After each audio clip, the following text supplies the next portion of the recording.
Kita akan berbicara satu tema politik tentang politik identitas. Oleh karenanya hadir bersama kita malam hari ini Bapak Pendeta Albertus Pati. Ada juga nih duo Albert, cuman ini cukup Albert aja, Bapak Penatua Albert Siagian. Saya sendiri Jasa Purba. Baik, percakapan kita malam hari ini sebenarnya lebih kepada suatu pencerahan baik sebagai bagian dari bangsa Indonesia, sebagai masyarakat, sebagai individu, sebagai orang percaya, dan juga sebagai katakanlah pribadi yang bisa melihat secara utuh bagaimana seharusnya kita menyikapi tahun politik yang tinggal hitungan bulan ya, bulan 10 nanti sampai bulan 20 tahun 2024 akan ada suatu pemilu.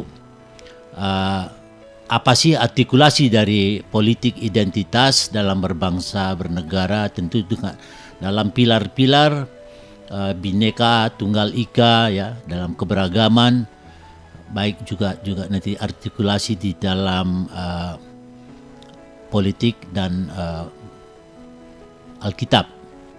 Kita juga melihat dalam sejarah perjalanan gereja, Pak Albertus Pati ya, agak enggan kita itu atau menjaga jarak kesannya dengan negara ini, sehingga semua hal-hal yang baik pun kita cenderung untuk ekstra hati-hati untuk melakukan satu sinergi atau memanfaatkan. Tapi sisi lain, suka tidak suka, kita juga kalau berdiam tidak membuat satu persiapan, menyiapkan paling tidak kader-kader kita, tentu kan adalah suatu hal yang saya pikir juga tidak pas gitu. Nanti akan disambung oleh Penatua Albert Siagian. Silakan Pak.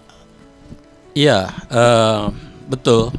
Seringkali di dalam seringkali gereja ya, memang agak enggan bicara soal politik, karena kadang-kadang politik itu dianggap sebagai kotor. Politik itu dianggap sesuatu yang mestinya tidak boleh dibicarakan di mimbar gereja. Saya dulu pernah itu berkhotbah dan bicara tentang politik. Lalu kemudian majelis saya malah negur saya, itu udah berapa puluh tahun yang lalu ya, menegur saya. Kenapa you bawa politik dalam gereja? Kenapa harus bicara politik di mimbar? Saya bilang, wah ini Anda sendiri yang punya sikap atau semua majelis, semua penatua yang bersikap seperti ini? Coba deh dikumpulin deh penatua-penatuanya. Saya langsung mereka kumpul, langsung saya bilang, sekarang kalau kalian siapa yang setuju saya khotbah politik? Ada banyak yang, ada juga banyak yang saya, kalau sekarang siapa yang tidak setuju? Banyak juga yang tidak setuju. Saya bilang begini, sekarang untuk yang tidak setuju saya mau bilang, mana ada hidup yang tidak politik sekarang? Dari kita belum lahir, bukan lahir ya, belum lahir sampai kita udah mati, itu ada kebijakan politiknya loh. Di Amerika tuh ribut besar antara Republikan dengan Demokrat, dua partai ini, soal apakah seorang atau bayi yang dalam kandungan boleh digugurkan atau enggak. Itu belum lahir ya. Jadi boleh nggak digugurkan? Boleh. Republikan bilang nggak boleh. Demokrat bilang boleh, tergantung situasinya, kan gitu. Itu mereka udah ribut luar biasa itu. Lalu mereka ribut juga soal gender, mereka ribut soal hak perempuan, mereka ribut soal hak etnik, soal agama, mereka ribut soal pendidikan di sekolah, kan gitu. Apakah boleh pendidikan agama di sekolah apa tidak dan sebagainya. Jadi dari kita belum lahir sampai kita udah mati pun selalu ada kebijakan-kebijakan politik. Jadi artinya manusia nggak mungkin keluar dari politik. Nah kalau seandainya gereja tidak bicara tentang politik, nanti banyak sekali kebijakan-kebijakan yang dilakukan oleh para politisi, public policy-nya ya, itu justru bisa saja kebijakan politik itu menindas. Kebijakan politik itu bisa membebaskan, bisa menciptakan keadilan dan perdamaian, tapi bisa menindas, bisa mendiskriminasi, bisa melakukan subordinasi dan sebagainya dan seterusnya. Oleh karena itu gereja dan agama-agama mestinya terlibat dalam politik bukan untuk kepentingan kelompoknya, ya, tetapi untuk kepentingan kebaikan semua, ya, kepentingan supaya tidak ada satu orang pun warga negara ini apapun agama, etnik dan gendernya itu yang mengalami diskriminasi, mengalami ketidakadilan dan sebagainya oleh karena korban dari public policy. Jadi itu pentingnya gereja bicara tentang politik dan bergumul dengan politik, dan itu pentingnya gereja juga mempersiapkan kader-kader yang sekali lagi yang tadi saya setuju yang Pak Jasa katakan, bukan yang berpikir untuk kepentingan dirinya sendiri atau kepentingan gereja, tetapi berpikir untuk kepentingan semua. Nah, untuk kepentingan kebaikan bagi semua. Begitu kira-kira. Terima kasih Pak Albertus. Bahkan kalau kita mau jujur juga, di gereja juga banyak politiknya kali ya pada level kemajeliskan tata kelolanya. Saya mau dengar juga nih dari Panatua Albert. Silakan Pak Albert ya. Iya, sebenarnya kan politik untuk mencapai kekuasaan ya, melanggengkan kekuasaan kan sampai di situ sebetulnya. Nah, cuma bagaimana politik membawa dampak positif buat banyak orang itu yang seringkali abai lebih kepada kepentingan pribadi atau kelompok gitu ya Pak. Nah kemudian kan ada ranah-ranah juga seperti misalnya menurut saya harusnya ketika komunitas-komunitas agama gitu kan, termasuk gereja tentu di dalamnya, harusnya tidak menggunakan cara-cara seperti itu menurut saya ya. Nah lebih kepada misalnya ketika kita berhubungan dengan masyarakat di luar, ketika kita dalam berbangsa dan bernegara, mungkin Pak Jasa.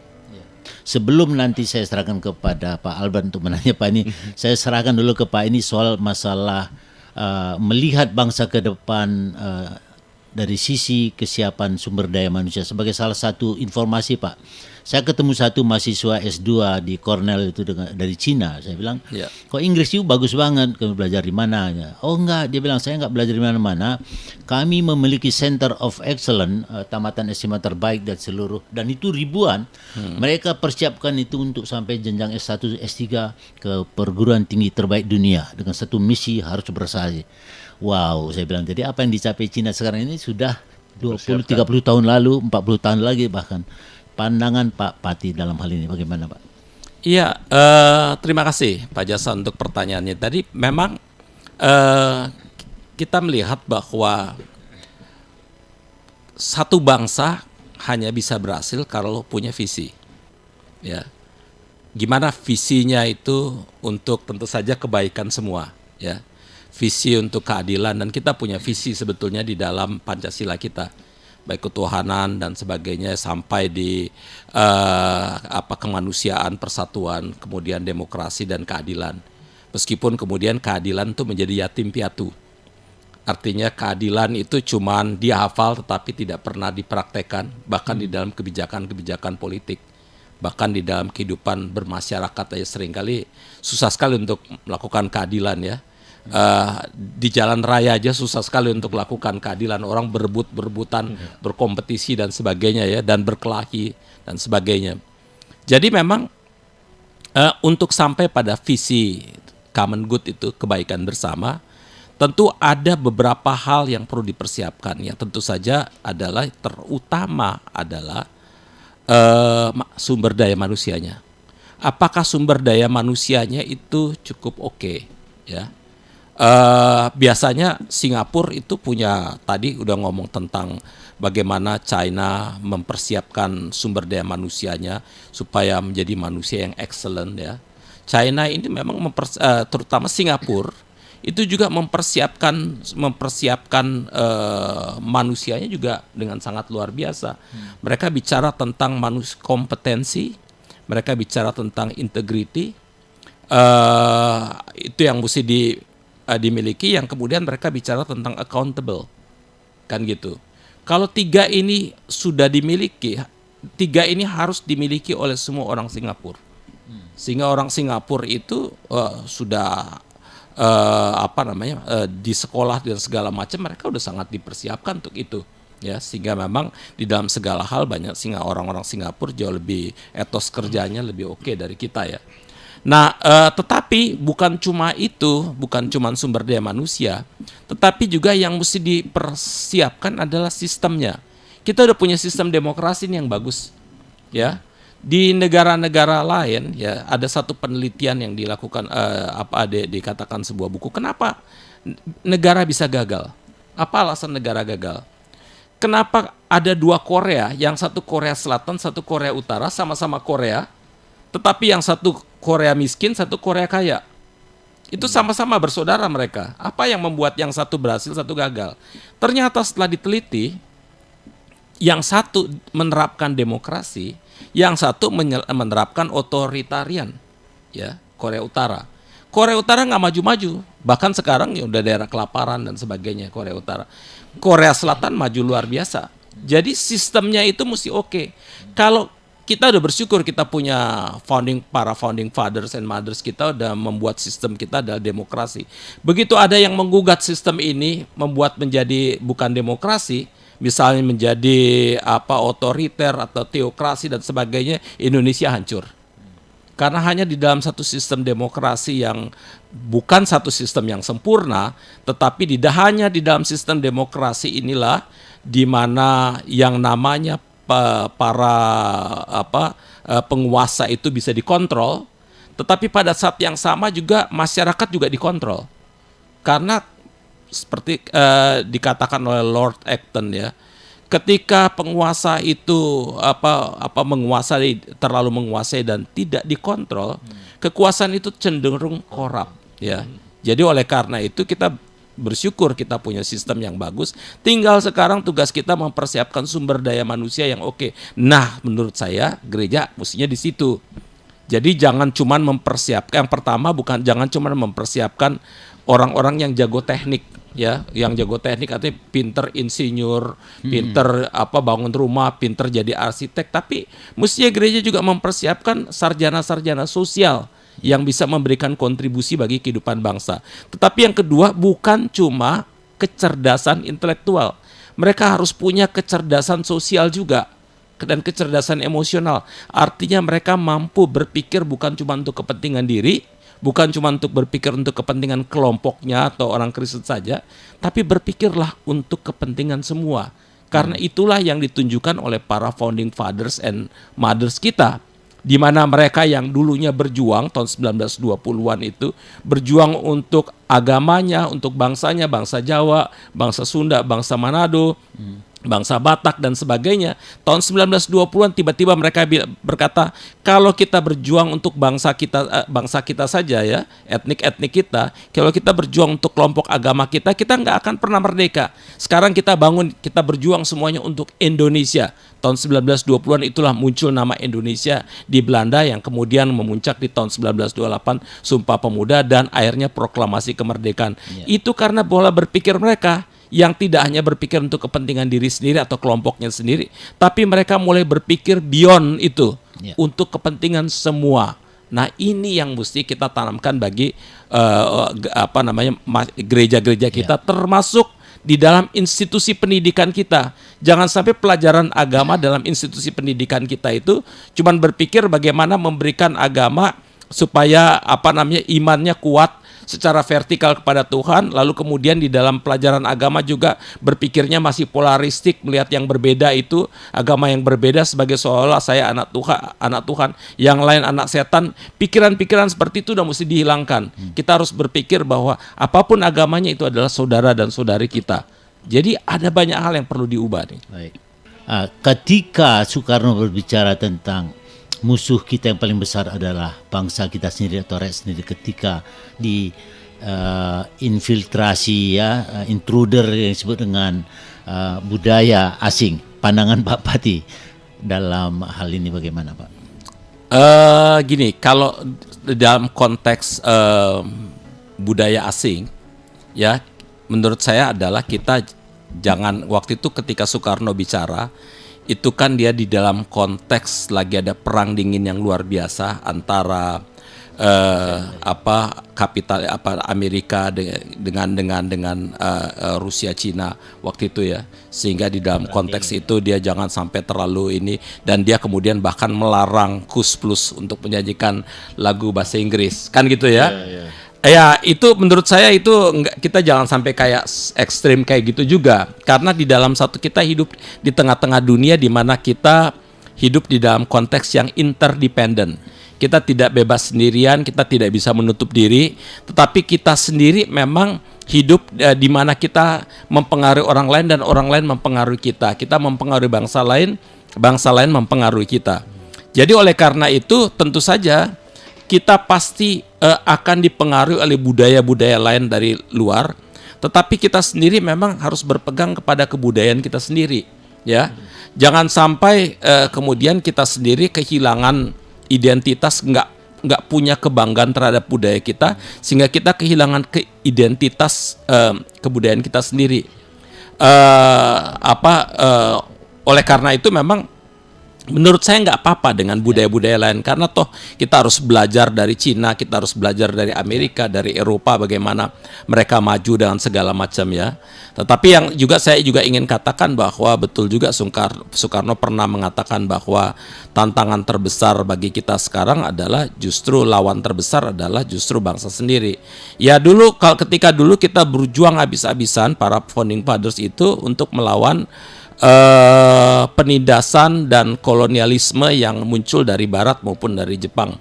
Tetapi ketika kita merdeka kan kita udah punya konteks baru, di mana dalam kemerdekaan itu justru bangsa kita sendiri masih banyak yang berpikir untuk kepentingan diri sendiri, terutama di elit politik misalnya, masih banyak yang berpikir untuk kepentingan kelompoknya, sehingga berpikir dalam konteks itu dia menghalalkan segala cara, lalu akhirnya dia menindas yang lain, kemudian mendiskriminasi yang lain. Dalam konteks itu kita harus melihat bahwa yang namanya ketika kita berteriak merdeka itu bukan cuma dari penjajahan kolonialisme dari luar, tapi penindasan, ketidakadilan yang bahkan dilakukan oleh bangsa sendiri.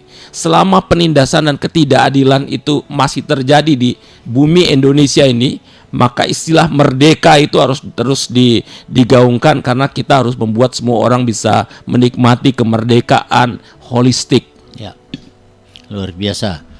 Ya, ini ada satu WA masuk, silakan Pak Penatua Albert dibacakan. Iya, ada WA ini dari 0816 sekian-sekian. Selamat malam. Berpolitik itu butuh biaya, butuh parpol, tempat kita menjadi bagian atau anggota. Ada donasi yang tentunya juga tidak gratis.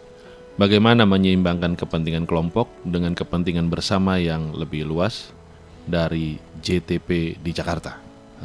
Pak Pati. Iya, kalau di negara-negara Barat itu ya, mereka yang menjadi anggota dari partai itu mereka bahkan membayar loh. Mereka bayar itu. Jadi ada iuran tertentu ya. Jadi orang-orang ini memang betul-betul membayar, dan partai itu betul-betul mandiri ya, independen. Kalau yang kayak begini, ketika ini mestinya itu yang digerakkan. Sekarang ini banyak partai yang justru bergantung pada kekuatan dana 1-2 orang saja. Efeknya ya, mereka yang memberikan dana yang cuma 1-2 orang yang memberikan dana lebih pada partai itu, mereka yang lebih berkuasa, itu yang sebabnya dikatakan bahwa partai-partai di Indonesia kan dikuasai oleh para oligarki sebetulnya. Jadi di Indonesia yang begitu luas ini sebetulnya keputusan apapun itu ditentukan oleh 6-7 orang pemilik partai aja. Karena mereka yang ada di DPR pun ketika ada masalah, ada persoalan, mereka nggak berani memutuskan apa-apa, tunggu kata ketua partai. Kalau ketua partai bilang A, ya A, ketua partai bilang B. Misalnya satu contoh tentang upaya untuk membuat undang-undang perampasan aset. Politik identitas masih diperlukan karena realitanya banyak kelompok-kelompok marginal, minoritas yang kalah dan tidak diperhatikan, sehingga perlu sikap yang mengutamakan atau memprioritaskan kelompok-kelompok tersebut. Mohon tanggapannya. Kemudian berikut saya baca karena keterbatasan waktu dari Bapak Sapteno Juanda. Partai politik harus melakukan reformulasi dan reorientasi sistem rekrutmen dan kaderisasi yang berkualitas agar melahirkan politisi yang cerdas, kapabilitas dan berintegritas. Ini seru karena udah disinggung politik identitas. Kemudian ada reorientasi partai politik, Pak Pati, karena kita sama-sama tahu sebenarnya politik identitas itu nggak ada yang negatif sebenarnya, karena memang membawa aspirasi kan seharusnya ya, membawa aspirasi. Tapi ini kemudian menjadi kecil, dikecilkan politik identitas hanya seperti untuk kepentingan kelompok agama dan segala macam di kita. Sebetulnya memang ada kelompok minoritas yang sedang kalah dan tidak diperhatikan. Gimana menurut Pak Pendeta? Jadi politik identitas itu muncul pertama kali tahun 70-an, 1970, itu di Amerika Serikat. Itu ketika kelompok Black African American di bawah pimpinannya Martin Luther King Jr. itu berjuang tanpa kekerasan ya, untuk menuntut hak mereka, kesetaraan mereka di Amerika Serikat. Lalu kemudian perjuangan mereka itu juga diikuti oleh kelompok perempuan yang ingin juga kesetaraan perempuan sehingga boleh ikut pemilu juga. Lalu kemudian diikuti juga oleh kelompok-kelompok minoritas-minoritas yang lain seperti Indian juga yang menuntut hak-haknya. Jadi pada tahun 70-an itu politik identitas itu adalah politik identitas yang positif. Artinya di mana kelompok-kelompok minoritas itu kelompok-kelompok yang merasa diperlakukan tidak adil, tidak setara itu berjuang untuk kesetaraan. Tetapi politik identitas menjadi negatif ketika ada kelompok-kelompok yang bukan berjuang untuk kesetaraan, mereka berjuang untuk dominasi. Mereka berjuang untuk di dalam rangka mendominasi itu, melihat yang lain itu sebagai musuh. Apalagi kalau ditopang oleh satu teologi yang polaristik, saya anak Tuhan, situ anak setan, saya anak baik, situ anak jahat, dan sebagainya, saya anak Allah, situ anak iblis. Nah, efeknya adalah gimana mereka yang kelompok berbeda itu akan dimarginalisasi, didiskriminasi, bila perlu dibunuh, supaya kelompok ini yang berjuang ini, politik identitas ini meraih kekuasaan. Dan biasanya politik identitas itu dilakukan oleh para politisi-politisi yang enggak, di dalam konteks Indonesia, yang sebetulnya nggak punya prestasi apa-apa ya. Karena mereka nggak punya prestasi dan nggak punya visi apapun, mereka bermainnya dengan memainkan isu-isu identitas, entah agama, entah etnik, dengan segala macam, supaya mereka meraih kekuasaan atau mempertahankan kekuasaan.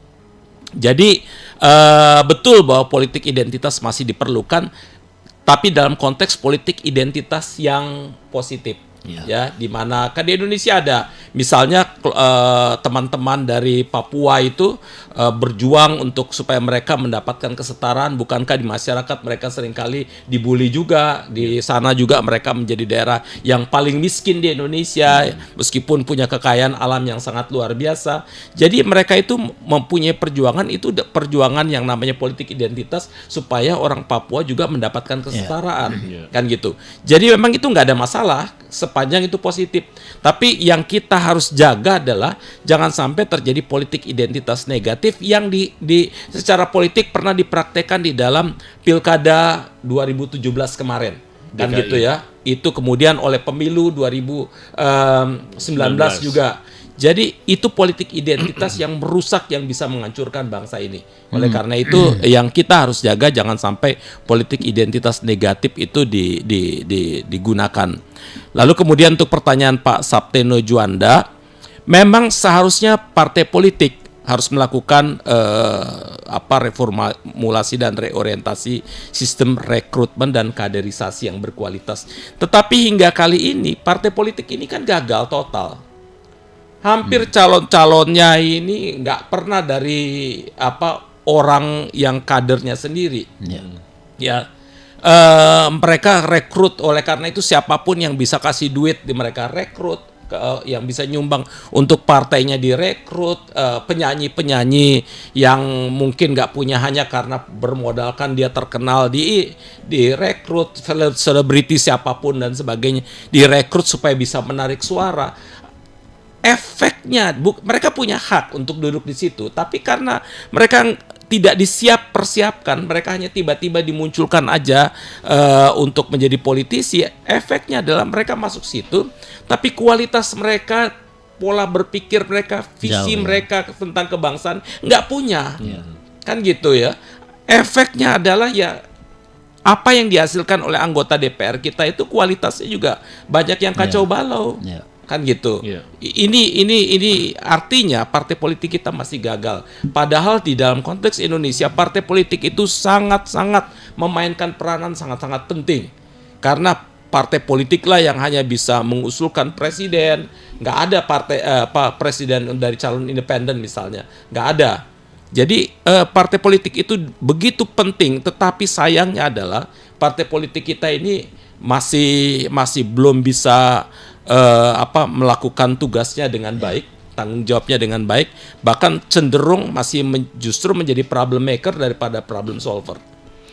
Rekam jejak founding mothers kita itu kan juga menolong kita ya sebenarnya Pak. Betul. Untuk melihat Indonesia ke depan yang lebih baik, apa perjuangan mereka, apa pengorbanan yang mereka lakukan.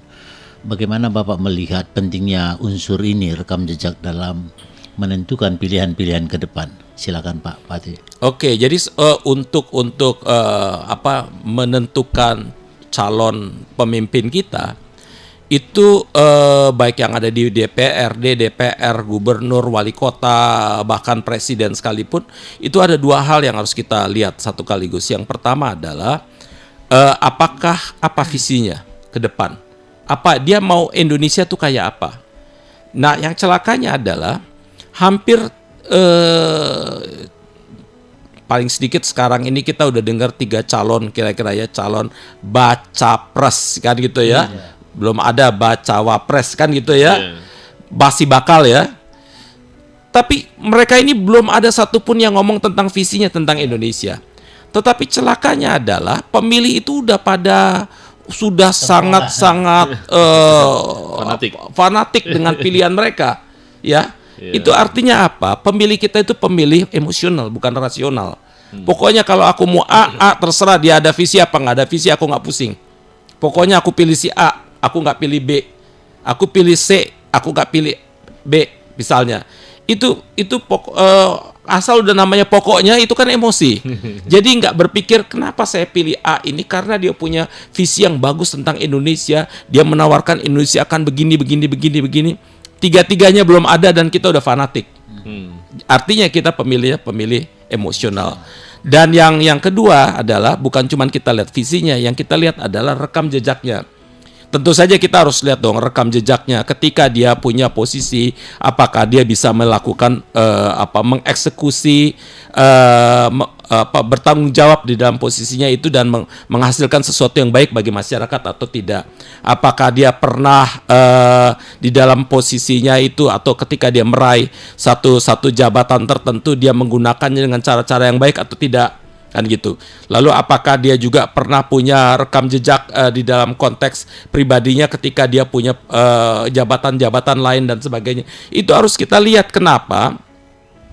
Karena rekam jejak ini, orang ini biar bagaimanapun juga rekam jejak yang sebelum-sebelumnya itu akan kita udah bisa lihat kira-kira nih orang ini macam apa ini. Apakah kita bisa betul-betul mempercayakan bangsa Indonesia yang 275 juta ini pada orang yang betul-betul sungguh kita bisa percaya, atau orang yang kita nggak jelas, yang udah jelas misalnya rekam jejaknya buruk, tetapi kita percayakan Indonesia ini hancur. Ini bukan milik ketua RT loh. Ini memilih bangsa Indonesia dengan 775 juta jiwa ini, yang kalau kita salah pilih kita hancur semuanya satu kaligus. Ada 3 kemungkinan. Kemungkinan kita makin maju, berkembang, makin adil, tapi kemungkinannya kita stuck di tempat. Kemungkinan ketiga kita malah bubar kalau kita saling berkelahi. Wow, luar biasa. Terakhir Pak Albert, apa pandangannya? Bukan pertanyaan lagi Pak, pandangan Bapak. Satunya, karena pertanyaan Iya, jadi cukup waktunya ya. Jadi yang dibutuhkan bukan hanya politisi yang cerdas, tapi rakyat yang cerdas. Betul. Juga dibutuhkan Ya. untuk melihat sebenarnya Indonesia ke depan mau seperti apa. Nah, apakah dari yang lalu kemudian yang sudah dilakukan oleh Presiden Jokowi saat ini sudah membawa Indonesia maju ke sedemikian rupa, kemudian mendapatkan penghargaan di dunia, diakui dan segala macam. Apakah kita akan kembali ke belakang kan gitu. Jadi rakyat yang cerdas yang kita butuhkan ketika masuk 2024 nantinya. Ya. Jangan emosional, harus rasional. Terakhir Pak, tips sebelum kita tutup, Pak Pati. Ya, jadi saudara-saudara sahabat dari RPK yang saya kasihi, politik itu penting banget karena seluruh hidup kita ini ditentukan oleh politik. Oleh karena itu, jangan hanya berpikir politik itu kotor. Justru sebagai orang-orang baik kita harus masuk di situ. Kita harus ikut mempengaruhinya supaya politik itu menjadi sesuatu yang baik bagi kehidupan bangsa ini. Wow, luar biasa. Pada akhirnya para pendengar setia Radio Pelita Kasih, kami dari Sekata GKI Gunung Sahari, Pendeta Albertus Pati PhD, Penatua Albert Siagian dan saya Jasa Purwa harus undur diri. Sampai ketemu Rabu depan dan terima kasih atas partisipasinya dan mohon maaf kalau ada hal-hal yang tidak berkenan di hati. Puji Tuhan, Shalom, selamat malam. Shalom.